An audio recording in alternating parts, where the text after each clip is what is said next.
So hey guys, welcome to part 3. I know this is a very long video, probably one of the longest ones I've ever done. The same with Seth.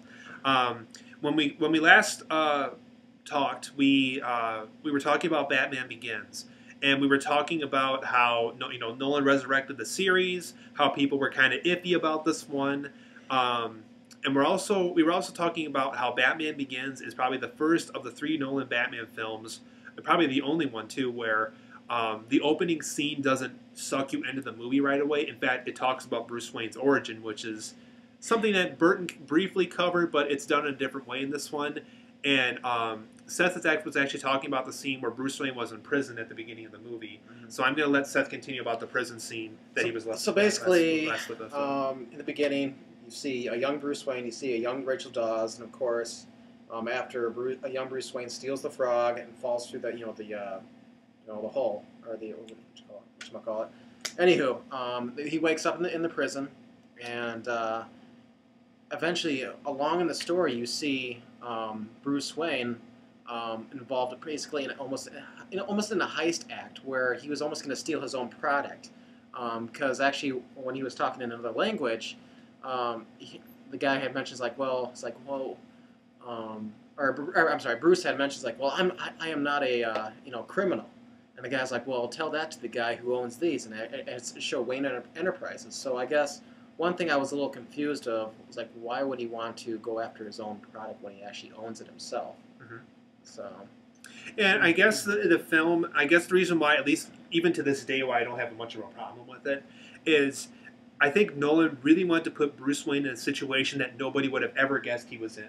And so the solution to that would be, why not put him in a prison that's, diabolical for the criminally insane, something we never saw Bruce Wayne ever be a part of.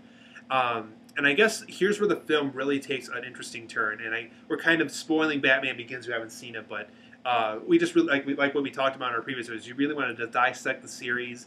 And even though we're not going to do it with Dark Knight Rises, we really want to talk about with the first few Batman movies.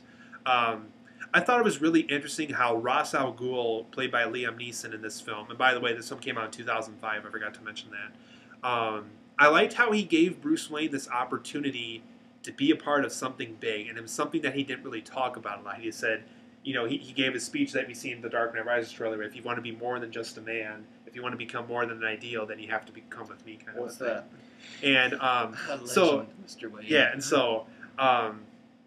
so Bruce Wayne had no idea what this guy offered him, but I really liked how this film is all about kind of taking this ultimate chance, and it turns out that what Bruce Wayne learned with the League of Shadows later became his whole life in a way. Mm-hmm. And I actually, at the time I saw it, and actually if you've seen, I think I briefly talked about this when I talked about Burton versus Nolan. When I first saw this film, and I saw it with my brother too, we were both kind of weirded out by the whole Bruce Wayne training with samurai in another country kind of thing, because I don't remember that in the comics. I remember Bruce Wayne, he was inspired by bats from what I remember in the comics. He took his own martial art classes back in the U.S. I think that's how he was martial arts was effective with him.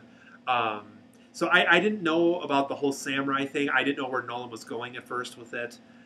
Even at the time, I wasn't really aware, because Ra's al Ghul is one of those villains, kind of like Scarecrow and Bane, where people know who he is if you're a big Batman fan, but I didn't know enough about him going into this film where I could say, oh wait, Ra's al Ghul didn't do that in the comics. Oh wait, Ra's al Ghul didn't do that in the show either, because I didn't really know a lot about him. So I guess that's kind of one of those things where I just had to sit back and watch and say, where is Nolan going with this? And it turned out I really enjoyed the film because of it. I think, as we kind of reflect on this film, yeah, there were, its notable flaws, and we can definitely, nitpick this, but I think overall, Christopher Nolan's vision and the way he was eventually going to carry it within the, into the next 2 films, I thought he did a superb job, and I think he just gave, back that trust and that, worth that Batman truly is, and he gave it back to the fans, and that's exactly what the franchise needed. It just needed life, and Christopher Nolan gave it. And the last thing I want to mention about Batman Begins before we move on is the fact that I really like that Batman had a reason to become Batman, in the sense that he wanted to become something that he was afraid of and spread that fear to others who he felt needed that fear injected into their lives. And I also liked that when I went to this film knowing that Scarecrow was, I'm like, oh god, they're gonna do something really corny where he puts on a mask, he can breathe fire out of the mask, and he can do all this really corny stuff. Turns out, when I saw the movie, the whole hallucinogen thing I thought worked perfectly for this film because that was an opportunity to make the film realistic and to almost over exaggerate the character without making it feel like it didn't belong in the movie. Almost feel too cartoonish, yeah. And so I liked how Nolan took on that perspective and was allowed to pursue it back then because back then he wasn't a very well-known director, and I'm really glad that he convinced someone to do that for the story. So, Agree. So you ready to talk about Dark Knight? Let's go to the Dark Knight. All right. So for those of you who know me in real life, if you're watching this video and you really know me, you're going to know that Dark Knight is one of my all-time favorite films, and I'm sure it's one of Seth's favorite too. It came out in 2008, and I got to say, guys, when I first saw this film, I saw this film with a good friend of mine, Brian Barr, who I actually saw Dark Knight Rises with too. And he would tell you that I was stone cold amazed when I first saw it. Like, I left the theater just praising the movie. I just remember walking out of the theater saying, I want to marry Christopher Nolan. I said that to myself, and I said, you know what? This man gave me the Batman I've always wanted. I just loved the realistic feeling of this film. I thought Heath Ledger's Joker was absolutely incredible, even better than Jack Nicholson's Joker in the original Burton version. And I thought Aaron Eckhart's was the perfect Two-Face.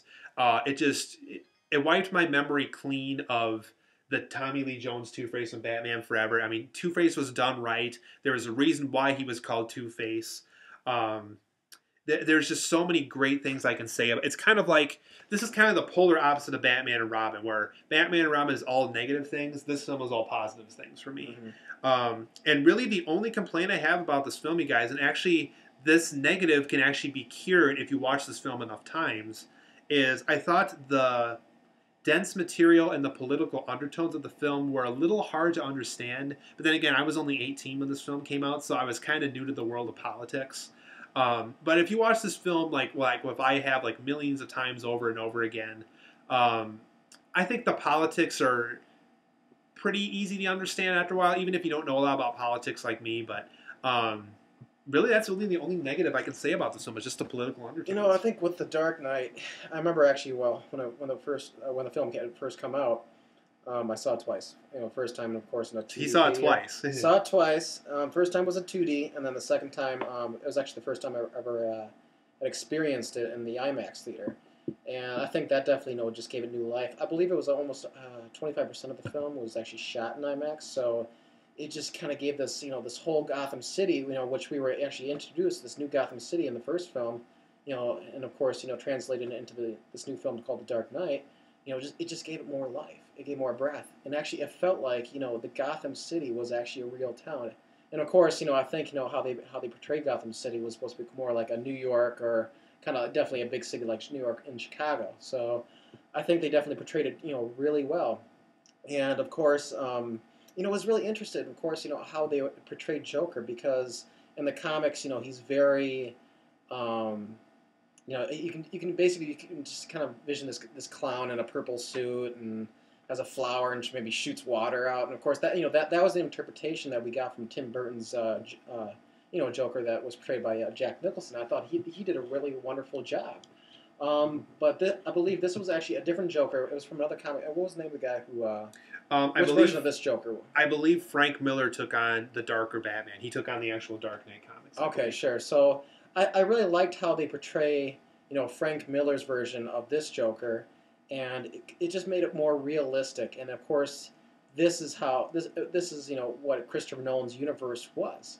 And so I think definitely the portrayal was done exceedingly well. A lot of fans, of course, who watched the Dark Knight, basically said this film was very good. I think with Heath Ledger's acting and portrayal as the Joker, basically made this film. And of course, I think some fans I've heard too, of course, say the same thing, but they say that Christian Bale's Batman, he did well, but of course, with Heath Ledger's acting, you really couldn't give enough credit to Christian Bale.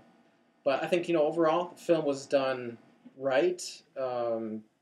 It was a brand new interpretation, a more realistic interpretation of the Joker. and it was kind of cool because now we finally have a villain that was involved in politics. He was supposed to be the White Knight, and of course it was Harvey Dent, and they gave him more of a believable approach of actually how Harvey Dent became Two-Face, not just because of his burns, but before then because he was just so disgusted, almost with this society because even actually when he was a good guy, he'd always flip his coin, and he just so happened to be friends with Rachel Dawes, and I remember a line in the film, and he's like, well. Or I don't know, I think it was like more towards the end. But anyways, he was still a good guy, and he kept flipping the coin. And this is actually when the security or I believe it was like the SWAT team had to protect Harvey Dent, from the Joker's tyrannical acts. But anyways, I remember Rachel Dawes and Harvey Dent were talking, and he's like, you can't leave that to chance. He's like, well, you know what? I'll make my own luck. Of course, he was making reference to the coin. So. It just that example, this whole film, they were just, diving into the roots of who the Joker was, who Harvey Dent truly was as a person before he became Two-Face. So I think, character interpretations were done exceedingly well. The story, I mean, I love my action in films, but I think. With this film, I think it was done really well in regards to story because not only did you know more about the villains and characters and more about Bruce Wayne and Batman, but you got to learn about the atmosphere. You got to learn about Gotham City. You got to learn more about the political key figures like the mayor, and then eventually Commissioner or Lieutenant Gordon at the time, and eventually became. I guess that's another thing we haven't mentioned yet is Gary Oldman's Commissioner Gordon. I feel was finally done right. I mean, I like how Gordon because when I saw the Batman animated series as a kid, even if you watch the Burton and the Schumacher Batman movies, Commissioner Gordon is a very lazy guy. I mean, he's like, hey Batman, this is going on. Help me. Yeah, and I like how Commissioner Gordon in this one is actually out in the world. He has a gun. He. It's nice that Batman helps him, but he wants to take this stuff on his own. And when we talk about Dark Knight Rises briefly, without spoilers, we're also going to talk about how strong that character is, even when he's under pressure. And I just think it's just the Gary Oldman brought us the Commissioner Gordon that we always felt we needed for a movie too. But not the one we deserve now. So when we come back, guys, this is actually going to be our last part of the video. It's going to be part 4. We're going to talk about briefly on Dark Knight Rises with a non-spoiler discussion. And we're also going to talk about our views of what the next Batman reboot should feel like, what we want, who would ideally be a good director for it, and so on and so forth. And we hope to see you back here for part 4.